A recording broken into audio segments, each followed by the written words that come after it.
Community identity and having pride in the places we come from and our heritage, as well as respect not only for people but for the physical environment around us, and inclusion are values that are very important to the GAA, the LGFA and the Camogie associations. When you strip it back, it's really about people. It's about kindness and having compassion for people.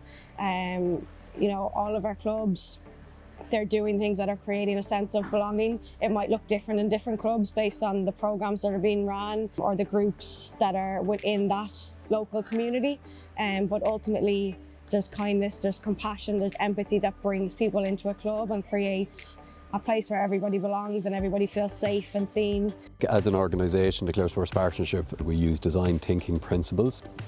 So the person that is the end user of any initiative is always part of the whole process. So it's very collaborative. They're brought in, they inform us of what the issues are, and then we use their innate knowledge to kind of steer and design programs and initiatives with that end user always in mind. We've much better outcomes as a result because they feel very included. The GAA can't assume what a traveller wants or how to address a traveller if they don't ask. A traveller needs to be on their committee. You need to hear an inner voice from the traveller community. You have to talk to the people. You have to involve the people. You have to accept the people. You can't just write it on a piece of paper, we want to do this. You have to go out and do it. I was 12 when I first got involved with hurling. The school coach, they were training while I was kind of just sitting out in class, and he kind of seen like there's a young Brazilian lad and he wanted me to kind of get started. And I guess he kind of just told me to get started with the club one day. He told me the time for the training session, and I kind of just showed up one day, and I just fell in love with the sport from there. And I think schools are the most important thing, because like when you're at home, you're not really seeing anyone playing, like especially in my estate. And when you see these lads bringing these hurlers into school, you're like, oh, I want to do what they want to do as well. Classmates are hugely influential, more so than even parents on their children. Some of the boys that have come through the man and have gone from, say, non-traditional GA backgrounds, and now they're representing the club at different levels, right up to senior level. They now have an identity as a Dr. Crokes footballer, as well as maybe a boy or a girl from a different nationality that wouldn't normally be associated with playing GA. My parents are Polish. The lads in your class are talking away to you about the football, and you're kind of out of it. Next thing, right, I'll give it a crack and see where it takes me. You make a lot of connections around, even just Killarney, around the county. You know, fellas, you know, you're happy to show your face around the place, just have a conversation. As long as there's football involved, I'll talk away to the wall.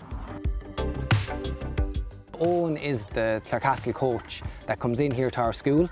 Owen takes kids from junior infants all the way up to 4th. So what we do is we'd cross-reference, we'll say, kids that are involved, and then we would look and see, look, are they going up to the club? And if they weren't going to the club, then we'd have a look at maybe some of the reasons why. And sometimes it's as simple as just giving a phone call to a family and going, look, there's training on this night, you're more than welcome to go up.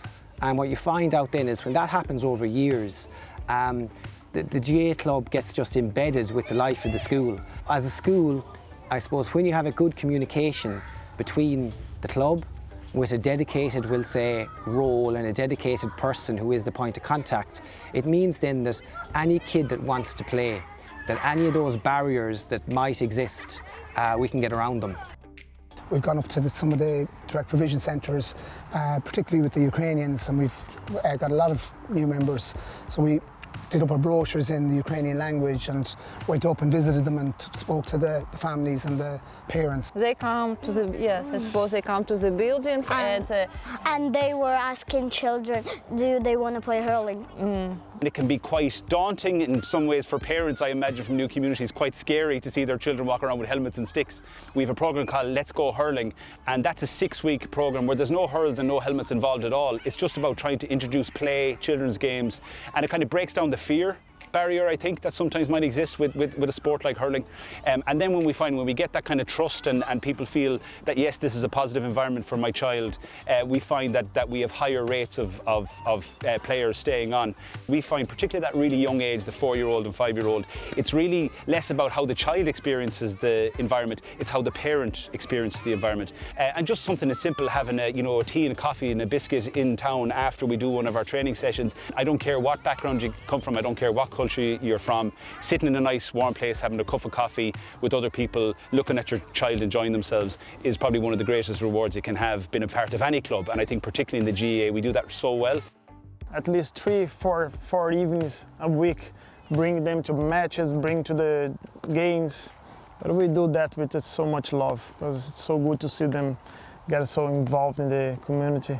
I always say to my friends as well, like the Brazilian community, like that's a great way to integrate, to meet like the Irish people, like Irish family and other families as well. It's definitely a great way. Like my son is going to he went to secondary school and he already knew all of them because they play like against the clubs around. So it's great. I started when I was 4 years old, so I just really looked up to Gabriel and I really liked hurling and just watching him play and all that.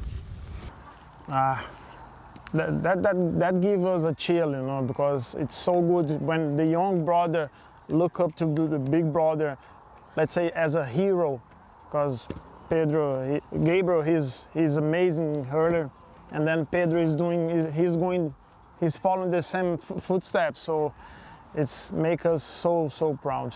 Gabriel is an example, which is a good example. It's like sport and fight for what he wants to do with.